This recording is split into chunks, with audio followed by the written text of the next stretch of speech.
Good morning, everybody. My name is John Rath. I'm Director of Operations for NY-GEO. It's a pleasure to be here with you. I am the least technical guy, so I learn a lot at these things. And I would like to talk about CEUs for a quick minute and then introduce our speaker and we'll get going. Some of you that have been in the previous session will have heard this before, but how many people are here for CEU credits?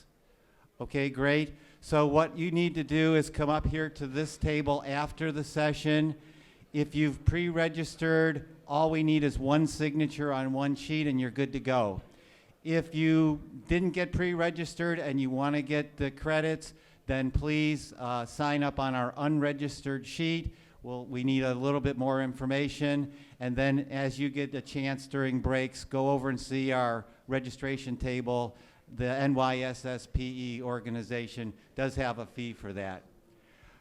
Your certificates will be emailed to you in the next, hopefully, 3 to 4 weeks. I apologize up front for the tardiness, but that's me sending them out on my computer when I get back. Okay, so at this point, I'd like to introduce our speaker, Ryan Carda, who works for Dandelion Energy. And Ryan's the kind of guy that, I'd be here for, a half hour talking about all his credentials and things. What I will tell you is that he is focused on things like design and engineering standardization and improving performance and lowering costs. Where kind of have we heard that stuff before? So that's good that he's focused on it. He's an author. He has written several things related to our industry, and we hope he keeps doing that. He is the chair of ICSHPA Standards Committee, and as you heard talk this morning about standards, I'm sure that's keeping you pretty busy. What people don't know about him, and he doesn't put on his resume, is that he really lives geothermal. And by that I mean at his dinner table, because his wife is also a geothermal professional, you guys must have some pretty interesting conversations. You have no idea. Yeah. Busted. And he's also a community advocate, because in his community right now, he's a big supporter of their school system, and he's trying to educate the facilities committee and the superintendent on why they should pass a bond issue for geothermal heating and cooling. With that, I'm going to pass it over to Ryan Carda. Please give him a big round of applause. Thank you. Morning, everyone. How we doing? Before we get into it, did anybody burn their retinas yesterday because you didn't have the proper $3 Amazon eye protection? Huh? I looked at the sun without glasses on. Eclipses are weird, right? But cool. Yeah, as John mentioned, my name is Ryan Carda. I am the Senior Director of Engineering in the New Construction Division at Dandelion. My entire focus at the company is to work with production home builders and developers and help them implement geothermal on the front of the project when the house is brand new. There's no better time, right? We all know that if a project goes in a different direction at the beginning, we don't get another bite at the apple for another decade or maybe more, right? So that's what I'm focused on. Entirely residential, and ironically, I'm here to talk today about commercial design, okay? When you're faced with a project, there is some level of understanding. You have to collect your thoughts, wrap your mind around a project, really understand the problem that you're trying to solve, and work within the constraints, and every project is a little bit unique. So before we get to the point of just talking about basic rules of layout and design, I want to touch on some of those things first, right? Then we'll get into layout principles. Assuming I have time, I'm actually going to pull up some software. We'll run through an example together. And now looking at the screen, I apologize. I realize some of the things I'm going to show, it's probably going to be pretty small. It might be hard to read in the back, but we'll do our best, okay? Set the stage here. Today is really meant just to be an intro, right? We're just going to kind of scratch the surface. If anybody wants to go from dipping their toes to jumping into the deep end, I highly recommend checking out ICSHPA as a great resource. How many ICSHPA members do we have in the room? Oh, actually a lot. Thank you, guys. The rest of you, what are you waiting for, right? They're a great resource. Go to the website. You'll see there's a bunch of certification courses that are available. If you want to get into more detail, for the engineering community, the CGD is the course that you're going to be most interested in. That focuses on commercial applications, right? The other thing that I want to call attention to is the software section of the website. Great directory of just various software and other tools that are available. Some of which are free, some of which you have to get your credit card out, but there's a full list right there for you to check out. When you're faced with a project, homeowner, or a building owner, excuse me, so used to talking residential, building owner comes to you, one of the first questions you're gonna have to answer, is it feasible, right? As the engineer, you have to do your best to try to fit the technology to the application, and that means a bunch of different things. First off, familiarize yourself with the various form factors and types of equipment that are available in the marketplace, right? And then also understand the capabilities and limitations of the equipment. So if you're used to, or you're familiar with conventional equipment types, there's probably a geothermal option that is the same form factor, right? So you've got vertical upflow, horizontal, central chiller plants, rooftops, dedicated outdoor air systems, VRF, like list goes on and on. There's likely a geothermal option for anything you've seen in conventional. The other thing that's important to understand are just the limitations of the equipment, right? So if you're working on an industrial project or a commercial kitchen of some sort and you need to deliver 180-degree water to that space, probably not going to get all the way there with GEO, right? So you have to recognize that as well, where GEO might not be a good fit. That's your job as the engineer. Then next is just going to be some rough economic analysis. You have to have an idea of system size, right? How much it's going to cost to put in, what the energy use of the building looks like, what the potential for savings is going to be, and your payback, right? Those are all the types of questions that you have to answer. One thing that's not generally given proper credit is maintenance cost savings.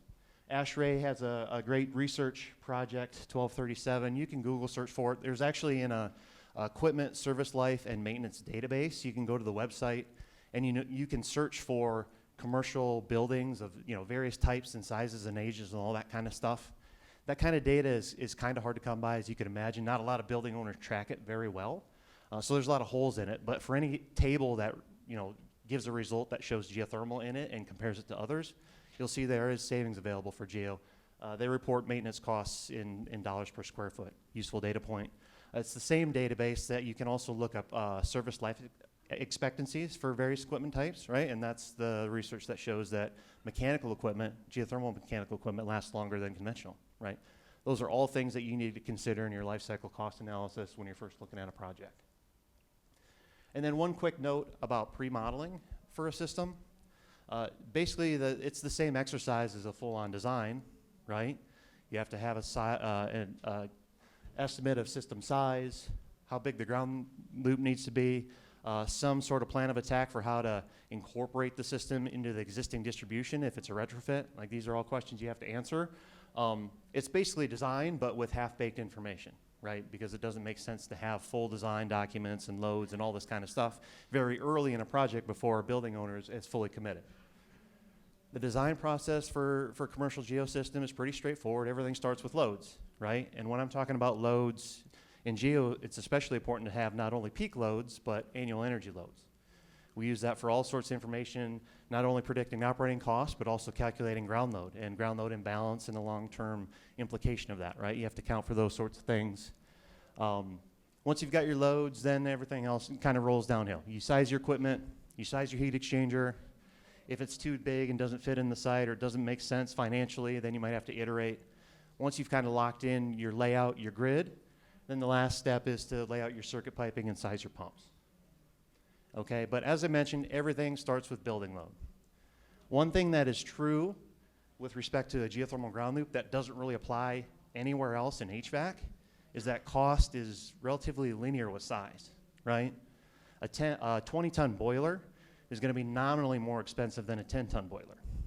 A 20-ton ground loop is going to be about twice as expensive as a 10-ton ground loop, right?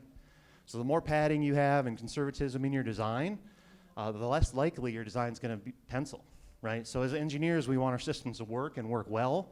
We also need them to pencil, otherwise you go over budget on the project and geothermal is the first thing that comes off the table.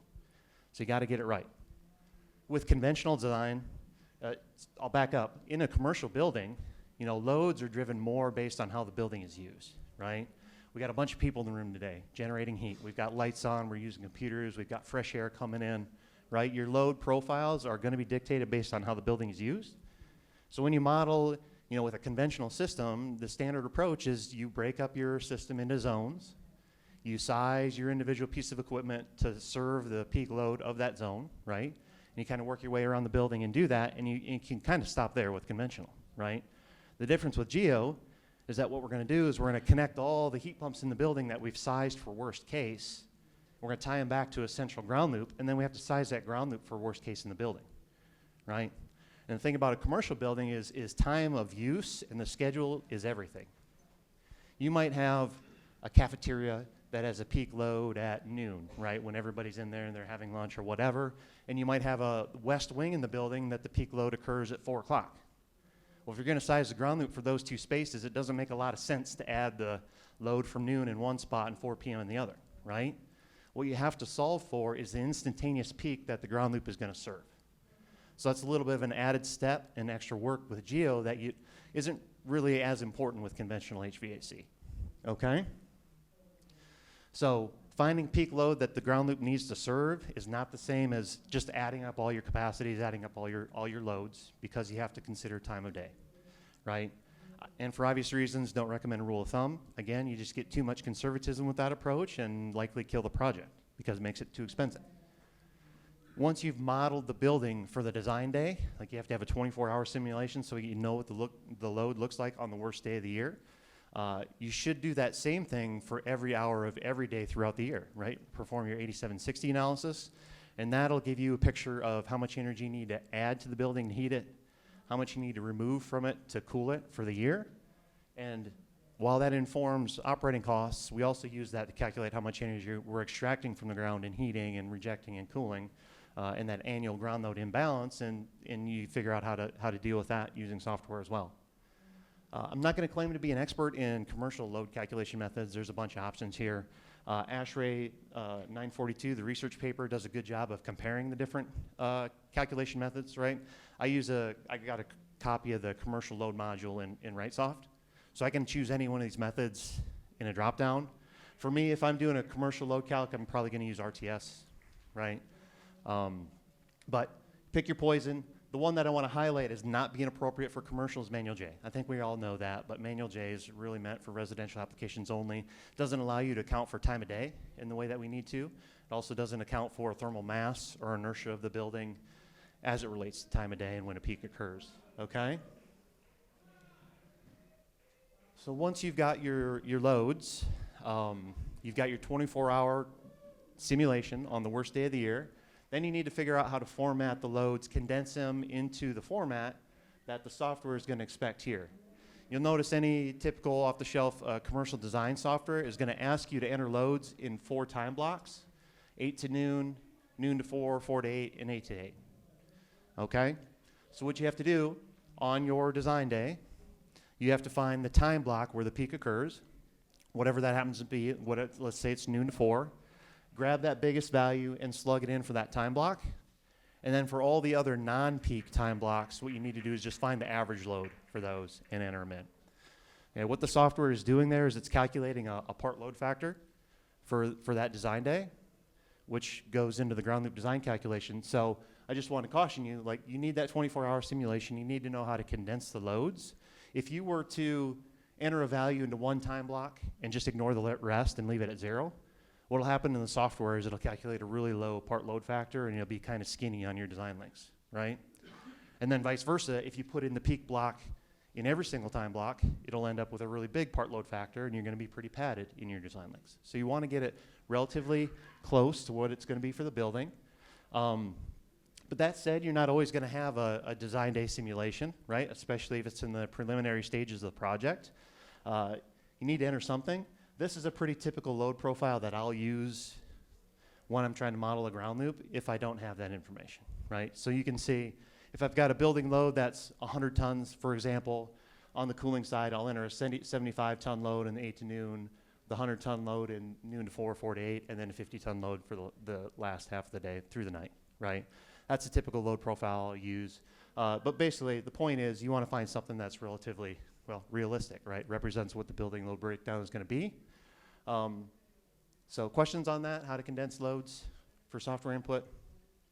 The last thing that you need to do on the page is enter your annual equivalent full load run hours. And really that gives the software the measure of how much energy you're going to extract in heating, in reject, and cooling. So if you don't enter a value for full load run hours in the software, it's not going to be able to calculate a temperature penalty or account for long-term ground load imbalance in your design, right? So you need that value. And if you got the results of an hourly energy analysis, it's pretty easy to do. You just take your calculated energy required, so energy added in heating, and divide by your peak heating load. And you can do your dimensional analysis that resolves in hours. Basically, it's what we're saying is we would have to run under peak conditions full out for that number of hours of the year to add the amount of energy to the building that we need to heat it for the year, right? That's just how the software uses it. Okay? So obviously calculating full load run hours requires an energy model in 8760. And again, there are going to be cases where you may not have that. Maybe you just have a peak load or something like that. Well, you can refer to Kavanaugh's research. This table shown here gives ranges for full load run hours for building types in various parts of the world, right? Of the country, excuse me. It's a good starting point if you don't have an energy model. This table is published in Kavanaugh's Commercial Design Manual. It's also published in the ASHRAE Applications Handbook, the Geothermal Energy chapter. Okay, it's a great reference. Last thing on load modeling, always be on the lookout for hybrid options, right? And that can mean many different things. First off, can you mix and match loop types? Sure you can, right? Maybe they've got a big pond on the site, pretty easy to drop a lake plate there and be able to dump heat easily, and then that'll lessen the requirements on if you have to do the rest in a vertical bore, right? So that'll help you save first cost in some cases. Other things you can look at is, you know, percent load versus percent energy. As John mentioned, I'm a geo guy, all geo all day long. It's what I sell. Got a big family, bunch of mouths to feed. Try to sell as many heat pumps as I can, but if I were going to run into a building where I could maybe cover 90% of the annual energy requirements for the building by only installing 75% of the capacity on the geo system, I'd take a long, hard look at that, right? And then maybe consider hybrid with a cooling tower, boiler, or whatever, depending on what's dominant. Okay, so be on the lookout for that sort of stuff. You're really just trying to find the sweet spot in terms of delivering some level of performance and savings to the building owner for the lowest cost, right? That's what you try to do. Also, if you've got extremely imbalanced load situation, in commercial, you're usually talking about more cooling than heating, right? We're almost always cooling dominant in most commercial buildings. Like, if you're rejecting a bunch more energy than you extract, look for ways to use it, right? If you're in a cold part of the world and you can dump some energy into a parking lot or sidewalk for a snow melt system, that's a good use of waste energy rather than just dumping it into the ground, right?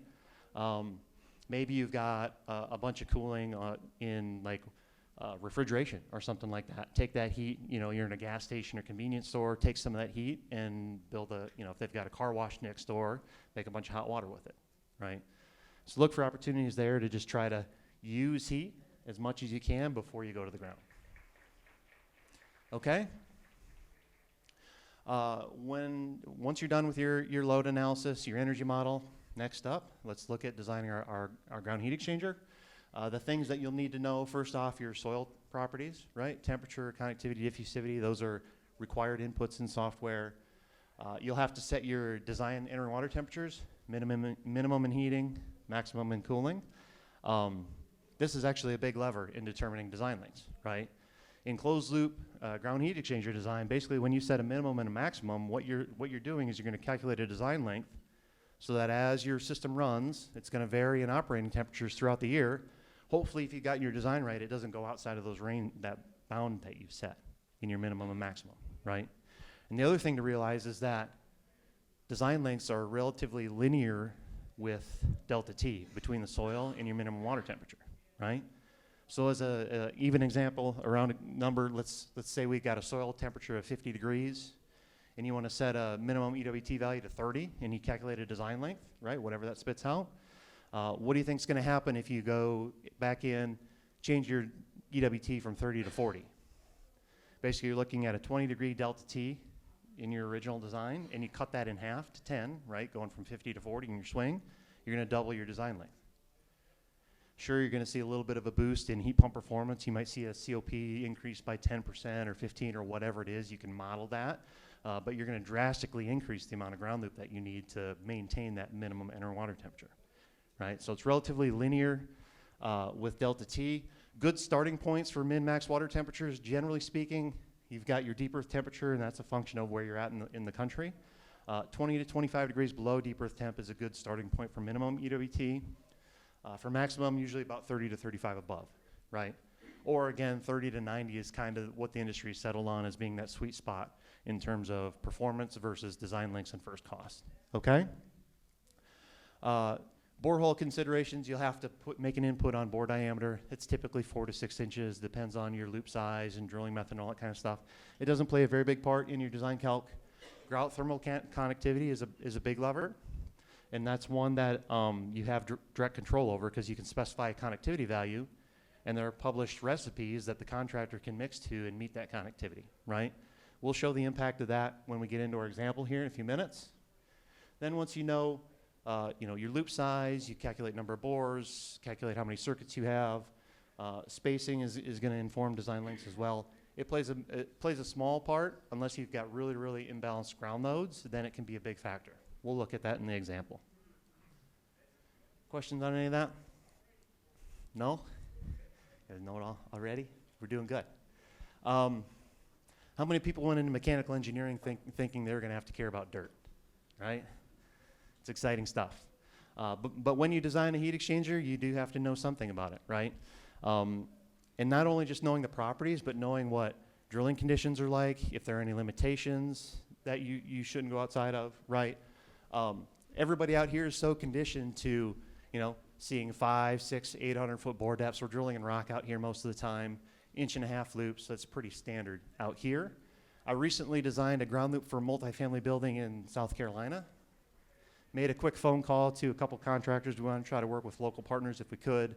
Found out we're going to be probably drilling through sand and chipped up seashells, maybe some sandstone, whatever. It's all mud drilling, right? When talking to the local professionals there, they're like, 250 is kind of the sweet spot.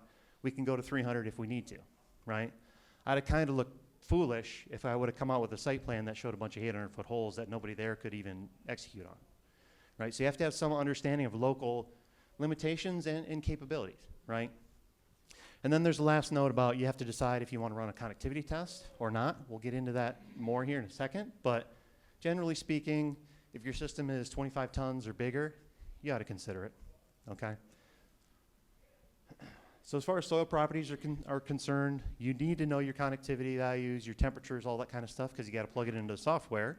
Needs that as an input to calculate a design length. And how do you get that information? Well, you can look at a USGS or a State Geological Survey map. That'll give you a really blurry picture of soil type in the area. And then once you have that, you can go to a reference table, right? And let's say it's shale in the area, you can go to ASHRAE handbook or IGSPA manual, and it'll show a connectivity range for shale that you could use, right? Take it one step further, you can actually, for states that have online database, they make well log information available. New York is one of those states. You can actually go to a well log, see what various layers you're going to expect to drill through, and then you can do like a weighted average on connectivity based on the thickness of the layers that you'll see. But it's still a little bit of an estimated or a guess, right? Educated guess. The only way to really know for sure is to directly measure soil properties with a connectivity test. And again, I recommend anything that's probably 25 tons or larger, you should be running at least one. But to run a test requires that you actually have to install a test bore, right?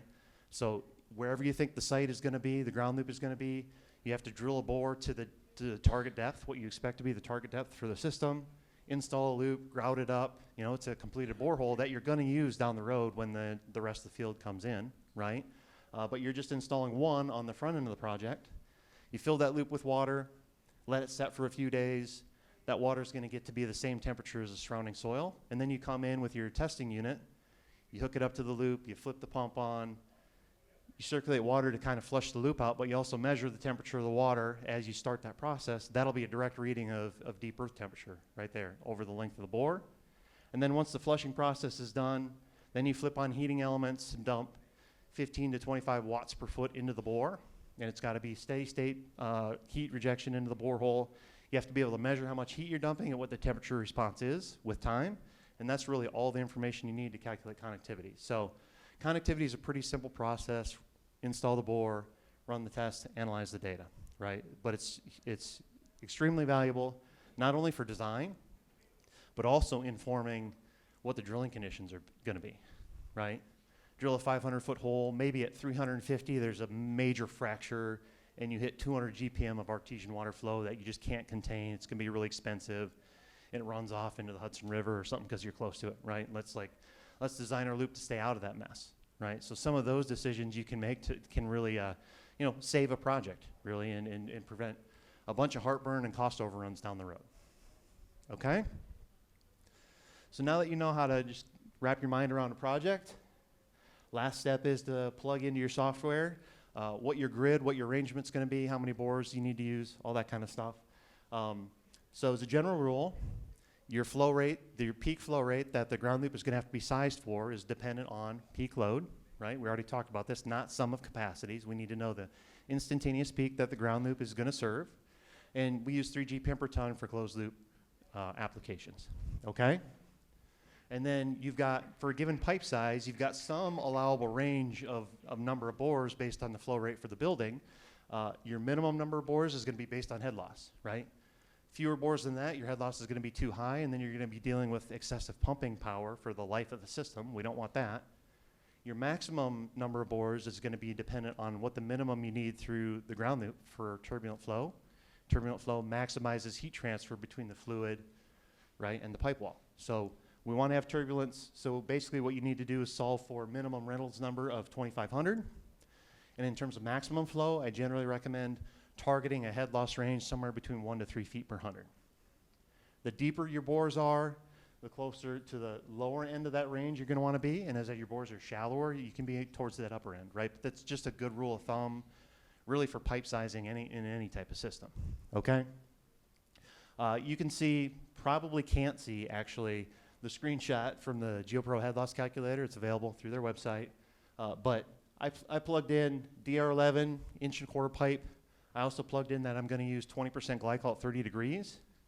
And then I plug in flow rates and intervals, and it builds out a little head loss table for me. It shows me what the head loss and Reynolds number is for all these different flow values. Thing you can see, or maybe not see, is that the minimum flow rate for turbulence with inch and a quarter pipe is about 4.5 GPM with that fluid type. The maximum flow before you start getting to a point where head loss is a little too high is about 11 GPM, okay? So if I got an example where my calculated peak flow is 300 GPM, if I divide by 11, that'll give me 28 bores as a minimum. If I divide by 4.5, it'll give me 66 bores as a maximum. That's your range. You can have anywhere in between those two things, and then your flow characteristics in your loop field are going to be acceptable, right?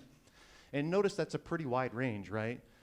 And that's generally what's going to happen as you use bigger loop sizes. They become more forgiving. You get a wider range of operation that's allowable. For 3/4 inch loops, the range is very narrow. It's like the minimum flow for turbulence is 2.8. The maximum flow for head loss is 3.2. Right? It's a very narrow range. That's why with 3/4 inch loops, you'll typically see a 1 loop per ton layout or design. Right? That's why. Okay? So we're solving for head loss and turbulence in our loop piping. Okay? That's just loop piping. Now, in your circuit piping, your supply return piping, the only thing you really need to solve for is head loss. Again, you want to break up your field into even increments if you can. What we try to do is try to balance flow to every circuit in the field and every bore on every circuit, right? So keep everything even and uniform if you can. So if you've got a 40 bore layout, well, you can break that into 2 circuits of 20. You could break it into 4 circuits of 10, 5 of 8, and so on, but try to keep everything in even multiples if you can, right? And then once you've broken it up, now you know how much flow you're going to send to each circuit. Then you need to size your header piping in that 1 to 3 feet of head loss range. Okay, same rule of thumb there. So again, for this assumed 300 GPM system with 40 bores, if I did 2 circuits of 20, that's going to result in a flow of 150 GPM per circuit in 2 circuits, right? 4 is going to be 75, and so on. And then basically, I pulled this table together. Hopefully you can see it. It gives an allowable flow range for head loss, 1 to 3 feet per 100 by pipe size and dimension ratio.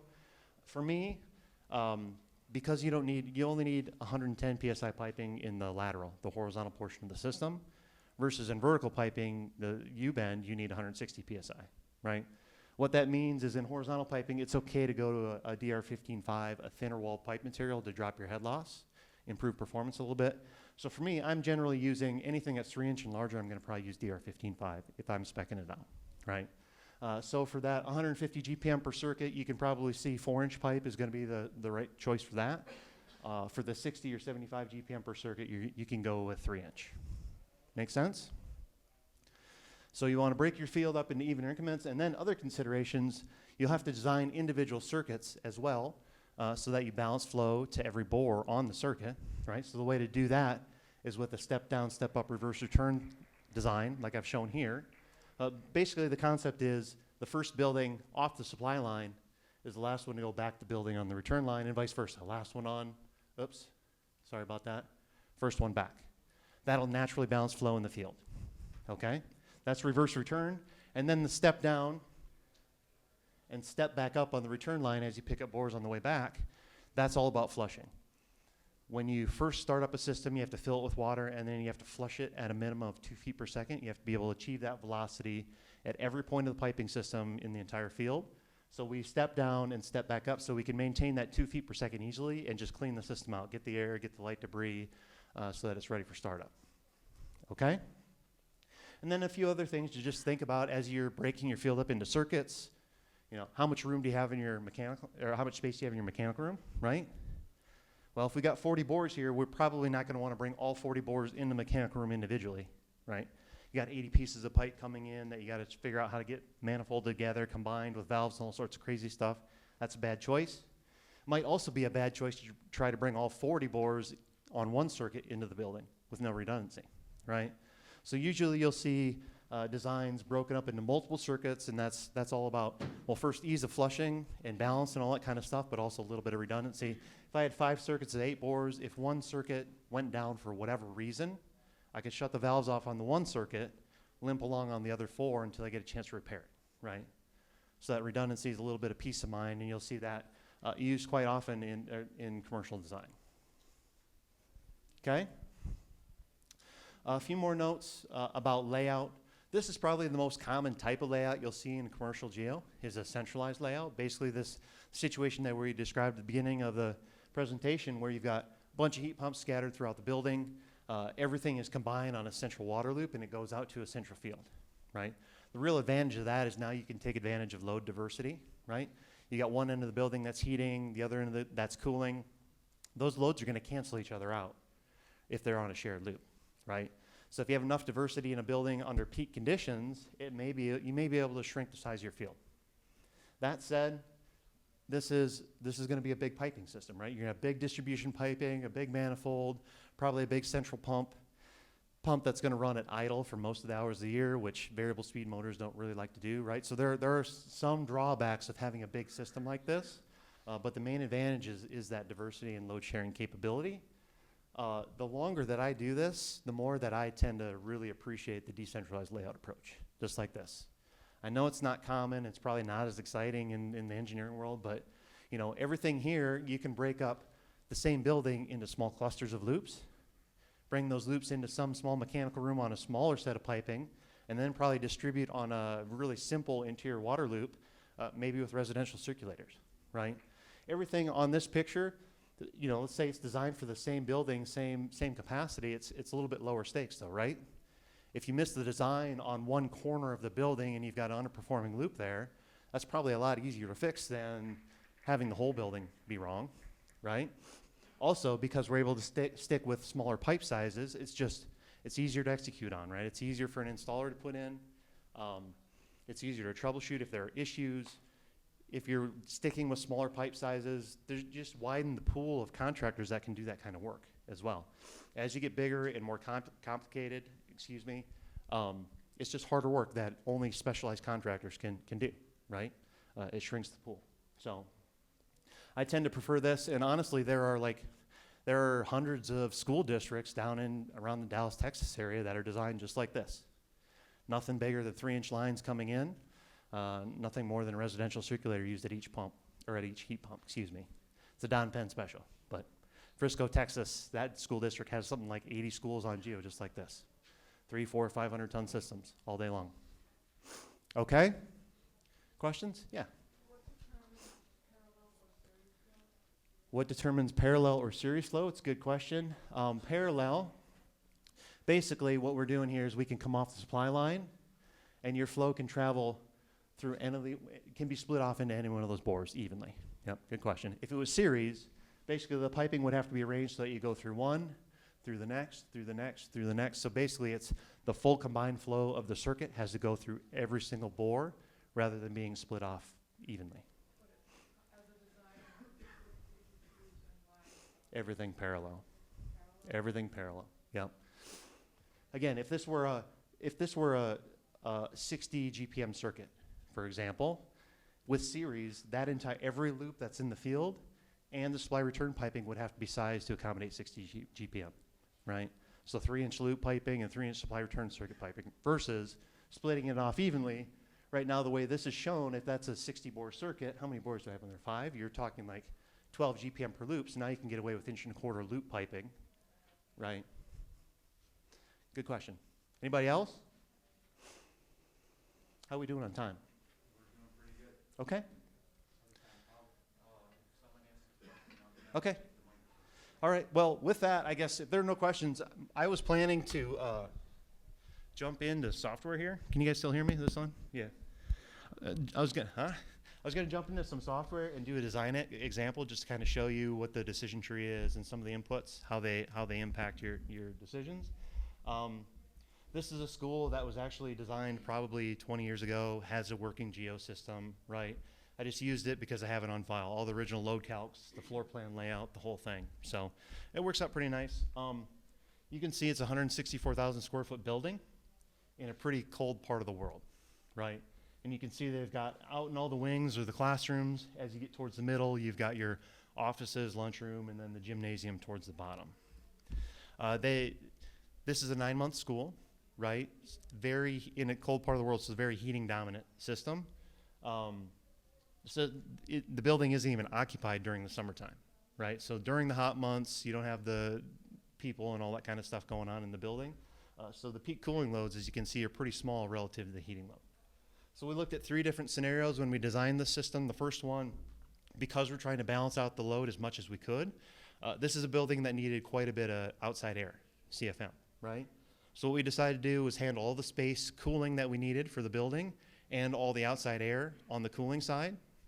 And then on the heating side, we looked at, can we just cover the space heat load, but completely decouple the outside air, right? That's scenario 1. Basically, a bunch of outside air coming in the wintertime, use some other system that's decoupled from the GEO and heat it to 70, and then introduce it to the space. Basically, fresh air coming in doesn't add any heating load to the GEO system, right? So that's option 1. Option 2 was instead of preheating all the way to 70, maybe preheat it to 40, let the GEO system carry some of the load, but not all of it. And then option 3, we looked at, all right, let's just throw everything on the GEO system, right? All space conditioning, all fresh air on both sides of the ball. Okay? I'm going to go ahead. I'm going to pop into LoopLink Pro. Should have logged in before I started here. Any questions? Yeah, shoot.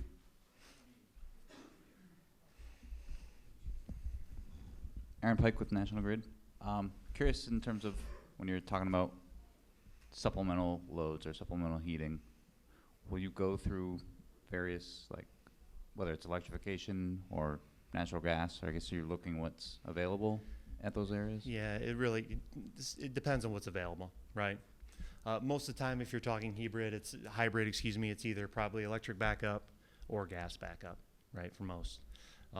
Again, it's just an exercise of, when you do your hourly energy analysis, you can usually print out a breakdown of percent load by hours of occurrence, right? And you'll usually find there's a long, long tail where there's very few hours of operation as you get closer to that peak load. It doesn't actually, it's modeled, the system's designed for that, but it doesn't really operate at that level very often, right? So that's really the decision, is trying to cover most, as close to all, as close to all of the energy as you can with the load without getting, sizing to extend to those peaks.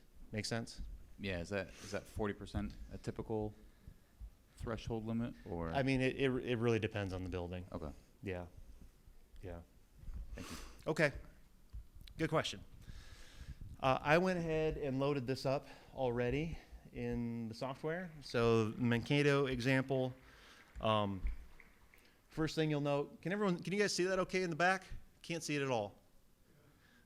I'll wave my hands, you'll be fine, all right? Okay, so first off, I've set my min-max water temperatures at 30 and 90 degrees for this design, right? I've already got the loads entered into the building here. You can see this load breakdown where I've entered my peak load by time block, just the same way that I showed on that previous table. I've also got my equivalent flow run hours on the cooling side and the heating side, okay? That was just the results of my 8760 and then condensed into this form so I could use, right, as we've already talked about. You could see maybe on the heating side, it's about 180 ton peak load on the heating side, okay, and maybe 150 tons on the cooling side, which includes fresh air, remember. This 180 ton load on the heating side does not include fresh air right now. It's all full preheat. The last thing that you need to do when you're entering your zone into a program is you have to specify a capacity and efficiency value. The efficiencies are really the only thing important for design calcs. The COP and EER that you enter, that's how it's going to calculate extraction and rejection rates and determine ground loads, stuff like that, okay? So in the program, you can either choose detailed schedule, where you can come in and add a bunch of heat pumps for each zone, specify your airflows and water flows and temperatures, all that kind of stuff. It'll spit out a calculated capacity and efficiency value and then do a weighted average on efficiency for the whole building. We're going to skip that. I'm just going to plug in dummy values for capacity and then a 15 ER and 3.75 COP, for example, okay? Going to go ahead and add a vertical bore layout to the project. So first thing that you need to do is enter your deep earth temperature, connectivity, and diffusivity values, as we've already described. Hopefully you've gotten that information from running a connectivity test. This is a pretty big system, so it seems like it makes sense, right? NY-GEO, these are pretty representative soil properties for that part of the world. Next, you need to choose your U-bend configuration, and obviously we've got a bunch of choices here. The default being this single typical BC configuration. Basically what you've got is you can install a single U-bend into a hole, and the BC is a weird nomenclature, right? But what it means is naturally spaced U-bend in the hole. So you install the U-bend at the bottom, you grout the hole up, the weight of the grout will kind of push the U-bend towards the side, might spread it out a little bit, but it's naturally placed. Versus this C configuration right here, that requires a mechanical spacer to spread the pipes all the way to the bore walls, right? Which is possible, but really, really hard to install. But you've seen it before, okay?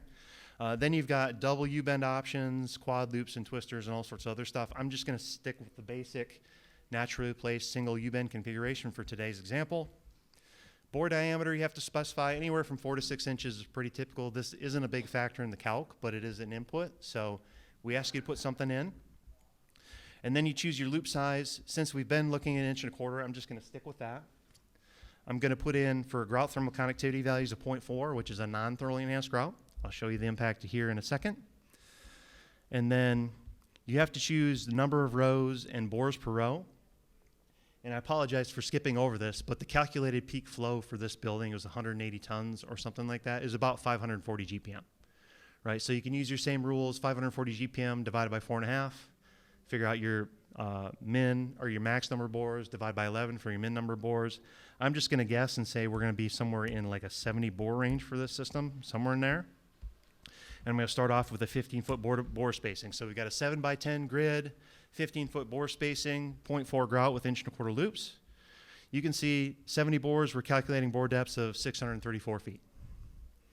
So you could just stop there and say, this is what I'm going to put on paper, right? But let's iterate and optimize our design. Yeah. 10 years, yep. Yep, so he asked about the number of years that we're projecting out. The default assumption is 10 years. It's kind of industry standard, but you can project out 20 or 30 if you want to. Yep. You'll see that the temperature penalty kind of it starts to level off after about 10, right? It'll get less dramatic. So I usually just leave it at 10. Otherwise, you're getting a little conservative. Honestly, annual ground load imbalance, just the calculations themselves are conservative inherently. They don't account for moisture movement or any of that sort of stuff below ground, which will actually kind of counteract imbalance, right? So I usually stick with 10 and try not to get too padded, but that's completely up to your discretion. Yep. Okay, good question. All right, so now we've got 70 boards, 635 feet. All right, why stop there? First off, let's try to keep our bore depths under 500 feet for this example. A couple things that we could look at. First off, bore length versus spacing. I clicked on that little link. The software actually calculated design lengths as a function of spacing. You can see we're right here.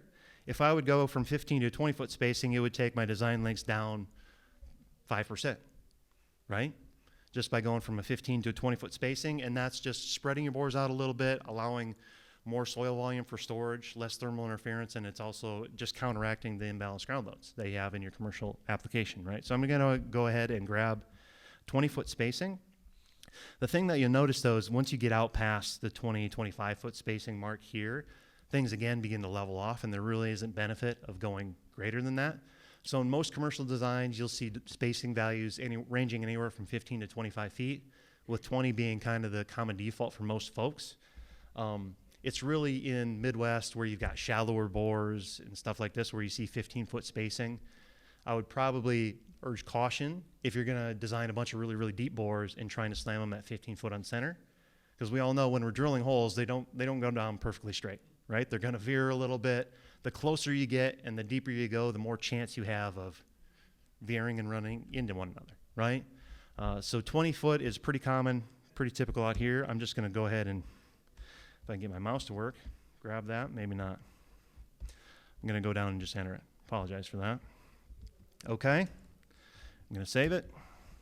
And then the other thing that's worth looking at is grout connectivity. Remember, we entered a 0.4 value, which anybody who's designed a ground loop, especially a commercial ground loop, knows non-thermally enhanced grout is kind of a silly choice, right? But here you can see the impact on grout connectivity. The dots represent typical mix recipes, right? So typical target values that you can use. If you choose a value that's on one of those dots, there's a commercially available recipe that'll deliver that exact value that's published, right? And you'll notice the max connectivity value for grout is 1.6. That's shown on screen here. That's the max published value available, right? I tend to use 1.2 on everything because I have insider knowledge, and I happen to know, oops, I didn't mean to click on it that quickly. Happen to know that 1.2 is the highest connectivity value you can achieve with the cheapest grouting product that's available, right? It's like that blend of performance and cost. But you can see going from that 0.4 grout to 1.2, it gets us all the way down. It takes us from 600 feet per board down to 500, right? Huge difference. So obviously I'm going to do that. Thermally enhanced grout is a little bit more expensive, but much cheaper than drilling all that extra footage, right? Questions on that? Kevin? What happens if you go to inch and a half? Inch and a half? Good question. Let's take a look at it. Inch and a half will generally, it'll buy you a little bit added capacity. I would guess probably a couple, 3%, right? But what it does is it gives you better flow profile, lower pressure drop, right? That sort of stuff. And before I gloss over this, the first thing, remember we've got 550 GPM in our loop, right? I put 70 bores in the field. You can see my Reynolds number on the lower left-hand side. See, I've highlighted it, is 3,500. Remember, the minimum we're solving for is 2,500. That's the minimum for turbulence, right? So we're good there. And then my head loss feet per 100 is 1.7, and we want that to be between 1 and 3, right? So as is, this is a good design, right, from that perspective. But let's go ahead and take a look at, instead of inch and a quarter loop, let's do inch and a half. I bet it'll drop 15, 20 feet off our bore depths. Not even. Where were we at? It dropped 5 feet off the bore depths. Okay. The other thing to notice is that I'm showing right now a year 1 length per bore and a year 10 length per bore. Year 1 is the amount of bore that you need to put in the ground to satisfy the peak heating and cooling loads on both sides there, first year of operation. The year 10 length, because I've entered year N as being 10 here in the software, that's the amount of length that you have to put in to not only satisfy the loads, but also compensate for annual ground load imbalance. Remember, we popped in our full load run hour value, right? So this is calculating a temperature penalty and projecting it out over 10 years. It's a little correction there because we've got a net annual ground load imbalance on the heating side. Okay? Go ahead and take this one step further.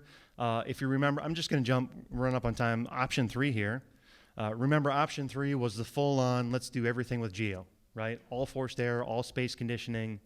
I've actually set this up so that I've shown the peak loads by time block, the added peak loads due to on top of space conditioning, right? So if I go ahead and turn this on, you can see we're going to add about 100 tons of load to this building just by handling all the fresh air with the GEO system. So, okay? And I'm sorry if I'm bouncing around too much. Can you all see this? Now you can see the combined load between that original space conditioning load plus the fresh air that I've now added. We're up around a 270-ton load for this building, up from 180 where we started on the heating side. Okay? So now since I've got that turned on, it's got the base load plus our full fresh air load. I'm going to go back in my vertical bore and see what happened. You can see we've got our 70 bores. Now it took us from, we were right at 500s, took us up to almost 750s. Can you all see that? So basically I added about 50% to my load.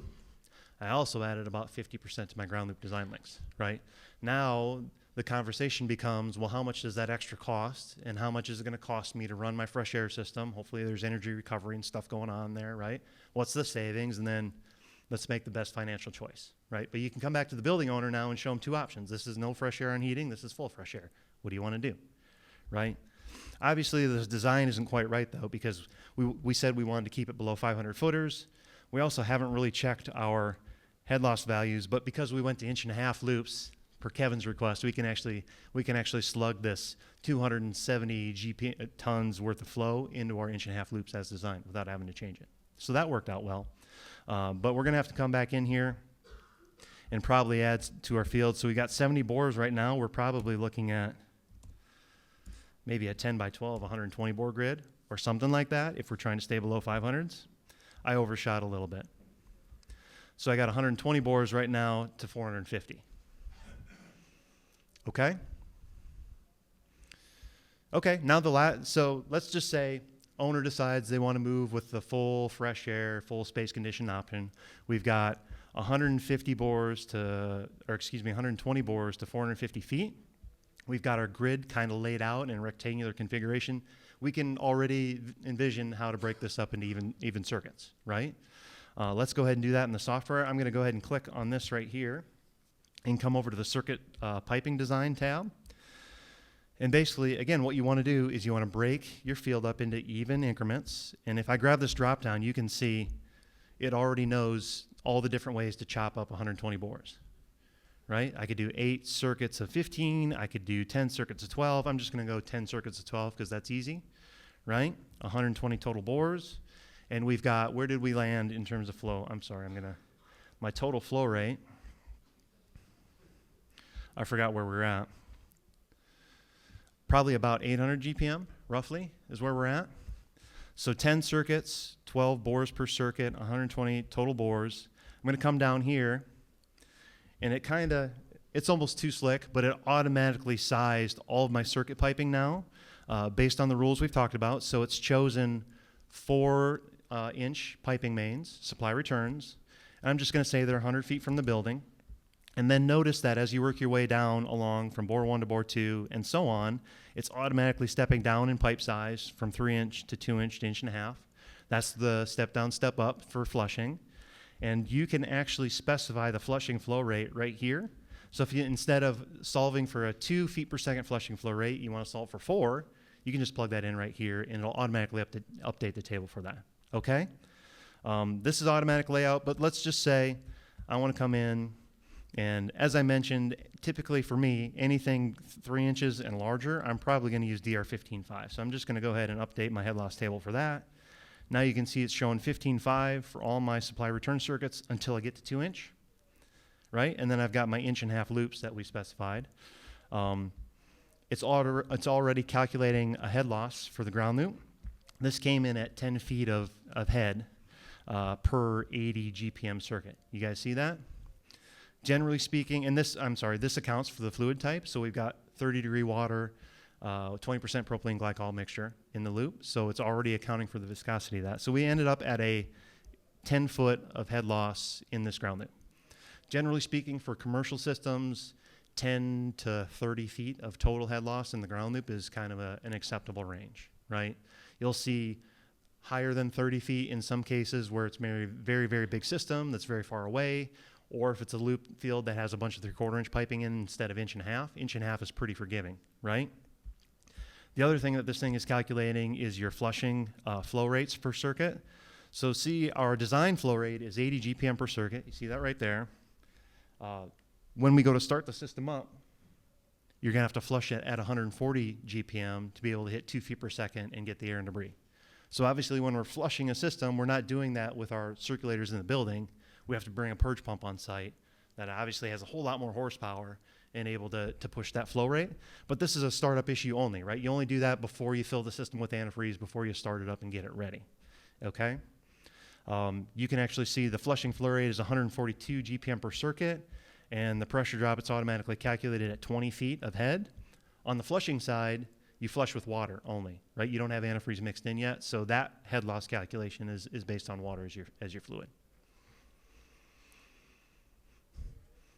Easy, right? Sorry, I talked at you pretty quickly pretty fast for the last hour. Any questions? I think I'm going to stop there.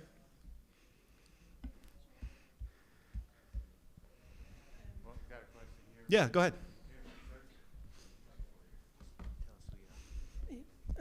Rami Gerges from ME Engineering.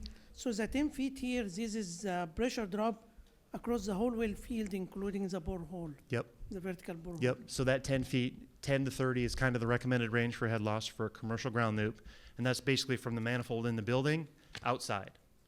That doesn't account for the pressure drop inside the building, which you also have to account for, right? The coax and the heat pump, all your interior piping and components, right?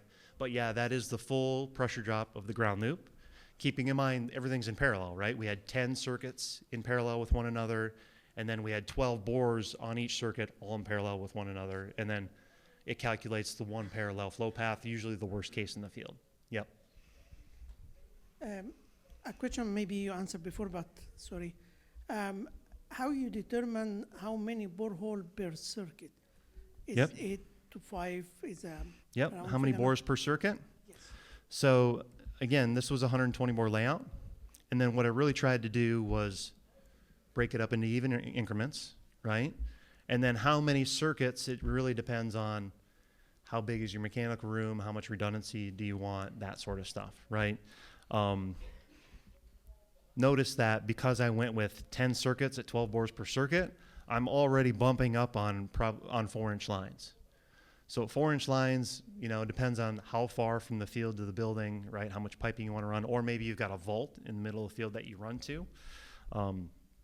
I don't know. It's designer preference in terms of your manifold design. Honestly, I'll probably punt on that question because Joe Page is going to talk in the next session about vault design, right, and manifolds. But I don't know. Anyone got an opinion on that? No. It's really just it really depends on the situation, right? How much room you have if you're in the mechanical room. If it's a vault, you can be a little more flexible. You'll usually just see 3-inch lines coming into vaults, but although for big systems, you can see them coming into 4-inch, right? And then your vault combines them into 10s or 14s or whatever into the building, you know, whatever you need depending on flow. Sometimes because we don't want to have a lot of joints in the piping outside, so we're trying to limit it to around 3-inch, not going a lot more 4-inch and 5-inch, because you cannot get coils like that. Yeah. Yeah, just trying to minimize the number of pipe sizes and number of fitting types. I can tell you bumping to butt fusion is like it's a step up, right? So 2-inch and smaller is all going to be socket fusion fittings, right? And that's quite a bit easier than butt fusion, but I don't know, probably 3 and 4-inch butt fusion is a completely different thing than 10-inch butt fusion, right? So definitely a factor in your consideration for how many circuits and how big the piping and all that kind of stuff. Again, I already mentioned this, but I'm a fan of keeping things small and simple. Easier to execute on in the field. Yeah. Thank you. Mm-hmm. We are out of time. Thank you very much. How about a round of applause for Ryan? Thank you, guys. You're going to be around to answer questions, right? Great. Yep, I'll be around. And Let me know. again, if anyone is looking for the continuing education credits, come on up here to the table. We're going to have lunch shortly. They're going to have to rearrange the room a little bit, so take a break, talk to exhibitors, and we'll see you back for the next design session.